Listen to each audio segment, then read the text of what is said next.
52 Final Meals Exposed, the hidden psychology behind death row's last requests. They say a person's final meal reveals more truth than their entire case file. Not because of the food, but because when everything else is stripped away, freedom, choices, identity, the brain reaches for the one thing it still understands, memory. In the next few minutes, you'll hear 52 real last meal requests, decoded through hard psychology, verified research, and hidden emotional patterns prisons never talk about. And once you understand what these choices truly mean, you'll never look at a simple plate of food the same way again. This documentary contains descriptions of prison conditions and violence for educational purposes based on verified sources. Viewer discretion is advised. For more deep research of prison documentary like this, don't forget to like, comment, and subscribe. Death row is the most controlled environment in the American justice system. Every movement monitored. Every decision restricted. But one request, one final choice, breaks the pattern, the last meal. To the public, it looks like a ritual. To psychologists, it's a blueprint of the inmate's mental state at the edge of finality. According to the American Psychological Association, human beings under extreme, irreversible stress show a spike in regressive preference behavior. The mind retreats to foods tied to identity, childhood comfort, or symbolic meaning. Studies from the National Institute of Justice, CDCR archives, and analysis by correctional psychologists like Dr. Craig Haney reveal something even deeper. A last meal isn't about hunger. It's about control, memory, and the final attempt to feel human in a system designed to erase individuality. This documentary exposes the real psychology. Not the myths, not the sensational stories, but the verified behavioral patterns behind 52 last meals that were officially recorded across the U.S. No glorification. No graphic content. Just the truth about why these choices matter and what they reveal about the human mind. The comfort code. Most people think last meals are random cravings. But when researchers from the Chicago Crime Lab analyzed documented final requests, a powerful pattern appeared. Over 70% of inmates chose comfort foods tied to childhood stability, even when their childhoods were unstable. And that's where the story begins. One inmate, a quiet, almost withdrawn man from Louisiana, requested a simple plate. White bread, butter, and a small bowl of chicken soup. To the guards, it looked plain. To psychologists, it was a signal of emotional regression. A coping mechanism triggered when the brain searches for the safest memory it can access. According to sociologist John Irwin, individuals facing irreversible consequences often revert to identity anchors, sensory memories that remind them of who they were before their lives derailed. This inmate didn't ask for luxury. He didn't ask for excess. He asked for warmth, familiarity, and the closest thing the mind can simulate to safety. Food, in that moment, became a language. A quiet statement that said, "This is the version of me that still exists." And this pattern, comfort as a psychological defense, repeats through dozens of last meals in ways most people never realize. The silent protest. Not every inmate asks for food. Some refuse the entire ritual. To the public, it looks like defiance. But according to research from the American Psychological Association and studies on institutional behavior by Dr. Craig Haney, the refusal of a last meal is almost never about rebellion. It's about agency. Inside death row, choices are scarce. Schedules are fixed. Movement is controlled. Identity is compressed into routines designed for predictability and safety. So when the system offers one final option, the last meal, some inmates push it away, not because they lack appetite, but because saying no becomes their last act of control. This behavior is known in psychology as reactance, a mental state where individuals resist a choice simply because it is the only choice they can control. One inmate in Arizona, who had spent years in near-complete isolation, refused everything offered. Not a symbolic meal. Not water. Not even the option of selecting something small. When interviewed prior to sentencing, he had once told a prison psychologist, "I don't choose anything in here. Maybe I'll choose nothing." That statement, years later, manifested in the final moment. According to the NIJ, inmates who refuse the last meal often show a withdrawal control pattern, an internal decision to assert self-direction when all other forms of autonomy have disappeared. It is not dramatic. It is not violent. It is quiet, a small psychological stand in a place where almost nothing belongs to you anymore. But the next group of inmates express something different, something even deeper. The desire to recreate a moment they lost long before prison ever existed. The memory reconstruction. For some inmates, the last meal becomes more than food. It becomes a time machine. According to research cited by the APA and behavioral findings from Dr. Craig Haney, individuals facing irreversible outcomes often experience episodic memory activation. The brain reaches into the past to retrieve moments that felt meaningful, safe, or defining. And on death row, the last meal becomes the only place that memory can live again. One inmate from Ohio asked for a specific meal he described decades earlier during an intake interview. A slice of birthday cake, a small cup of chocolate milk, and a hamburger with no toppings. It wasn't indulgence. It wasn't an attempt at joy. It was a reconstruction of the last birthday he remembered celebrating with his family before his life fractured. In his intake notes, archived by the state Ducey, he once said that his 10th birthday was the last time the house felt normal. Years later, facing the end of his life under state supervision, he didn't ask for variety. He didn't ask for complexity. He asked for a moment. Psychologists refer to this as emotional rerouting. Instead of grounding themselves in the fear of the present, inmates anchor themselves in a memory that still feels stable. Food becomes the bridge. Behavioral researchers from the Chicago Crime Lab have documented multiple cases where inmates choose meals tied to family events. Holidays. Sunday dinners. A specific meal cooked by a grandmother. Something they ate during a rare moment of safety. These requests are not random cravings. They are identity preservation strategies. The meal is not meant to taste good. It is meant to remind them that at some point in their lives, they were more than their crime. More than their sentence. More than the small cell they spent years inside. But for another group, food serves a different purpose entirely. Not memory, not control, but a final psychological statement about who they believe they truly are. The identity statement. For a different set of death row inmates, the final meal isn't about comfort. And it isn't about memory. It becomes something far more revealing. A declaration of identity. According to correctional sociologist John Irwin, individuals inside long-term confinement often construct what he calls a self-presentation narrative, a mental story about who they believe they are, even when the outside world sees them differently. On death row, the last meal becomes one of the final places to express that narrative.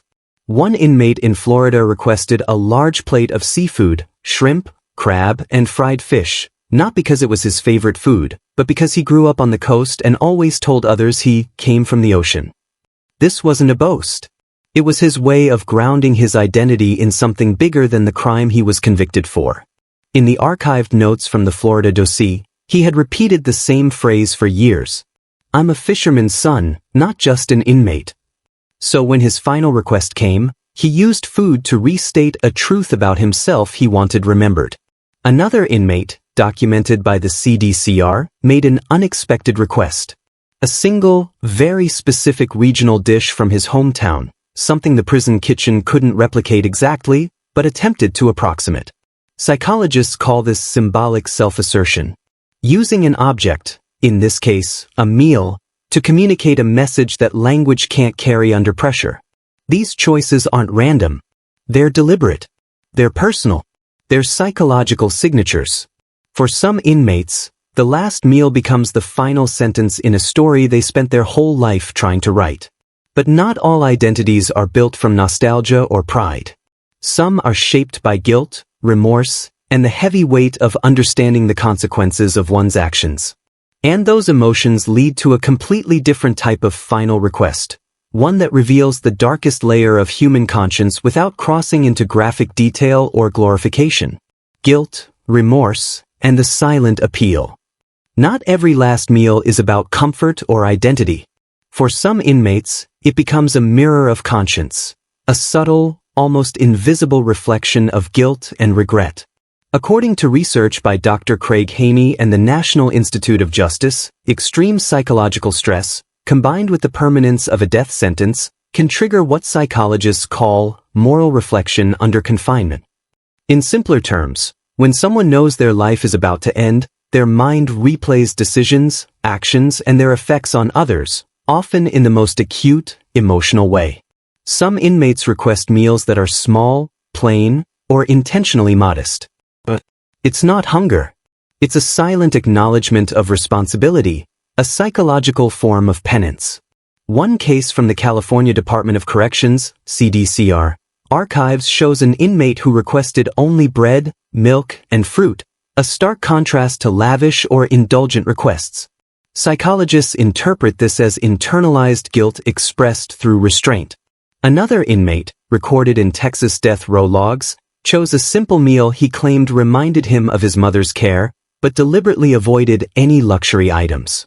The pattern is clear. Food becomes a medium for expressing what words cannot, often tied to regret, reflection, or moral reconciliation. Behavioral experts note that these choices often correlate with inmates who had extensive psychological evaluations and interactions with prison counselors. The meal itself is less important than the intention behind it, the subconscious or conscious effort to communicate remorse without needing to speak. The last meal, in these cases, is not just a bite of food. It's the final psychological gesture, bridging a lifetime of choices with the fleeting control of a last act. And while some meals reveal identity, memory, or guilt, a few last requests take an entirely different path. They reflect defiance in subtle, quiet ways that never make headlines. Quiet defiance. While some inmates use the last meal to seek comfort, memory, identity, or express remorse, a smaller group communicates something entirely different: resistance. This isn't rebellion in the dramatic, cinematic sense. It's subtle, psychological defiance, a quiet refusal to conform even in their final moments. According to Dr. Haney and archival data from the National Institute of Justice, individuals in extreme confinement often exhibit what psychologists call micro-resistance behaviors, small acts meant to assert autonomy when almost every aspect of life is controlled. One inmate, documented in Florida DOC records, requested an absurdly complicated meal that the prison couldn't feasibly produce exactly as specified. He didn't want to be indulgent. He wanted to send a message. Even in a system designed to strip control, he could assert a tiny measure of influence. Another inmate combined incompatible requests, unusual combinations that would make preparation nearly impossible. To the untrained eye, it might seem like eccentricity, but to psychologists, it's strategic defiance, a nonverbal way of saying, I am still making choices even if you control everything else. Behavioral studies show that such defiance is particularly common among individuals who had experienced long-term isolation or institutionalization, a pattern supported by John Irwin's research on prison subcultures. These quiet acts of resistance are rarely reported in mainstream media. They don't make headlines, but they reveal the complexity of the human mind under extreme constraint, the way the brain finds avenues for agency when all else is removed. In death row psychology, even the simplest act, refusing, complicating, or personalizing a meal, can become a final statement of selfhood. Culture, community, and the symbolic meal. While memory, comfort, identity, guilt, and defiance dominate most last meal choices, there's another subtle but powerful influence: culture and social identity. Prisoners do not exist in a vacuum. Even on death row, where isolation is extreme, cultural background, community norms, and social upbringing leave an imprint on the mind, and as research from the Chicago Crime Lab and CDCR archives confirms, these factors often show up in last meals. One inmate from Texas requested a traditional Southern soul food plate, fried chicken, collard greens, and cornbread, not because it was his favorite, but because it represented family, community, and belonging, elements missing from his final years. Another from California asked for a combination of dishes tied to his Mexican heritage, tamales, rice, and beans, creating a connection to a cultural identity that extended beyond the prison walls. According to sociologist John Irwin, these choices are a form of symbolic community. Even in isolation, the brain seeks to reaffirm the social structures and cultural cues that shaped identity. Correctional psychologists describe this as a last opportunity to connect to something larger than oneself. When food carries the weight of culture, it transforms from a mere meal into a symbolic message. I existed, I belonged, I was part of a world beyond these walls. Even more striking is that such meals often overlap with emotional memory. A single dish can combine nostalgia, identity, and culture simultaneously, making the last meal a psychological tapestry of the person's life.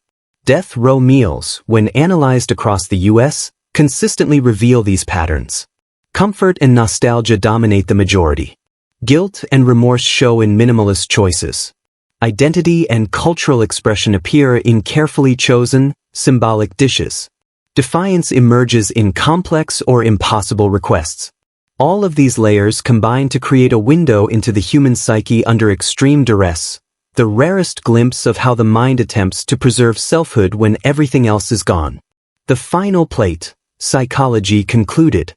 Death row last meals are far more than food. They are silent stories of memory, identity, culture, remorse, and defiance, moments where the human mind asserts itself under extreme constraint. Across 52 documented meals, a clear pattern emerges. Comfort reveals the need for emotional security. Memory reconnects individuals to a time before confinement. Identity allows them to declare who they truly are. Guilt and remorse surface in restraint and minimalism. Defiance manifests in subtle, controlled resistance. Cultural ties reinforce belonging beyond prison walls.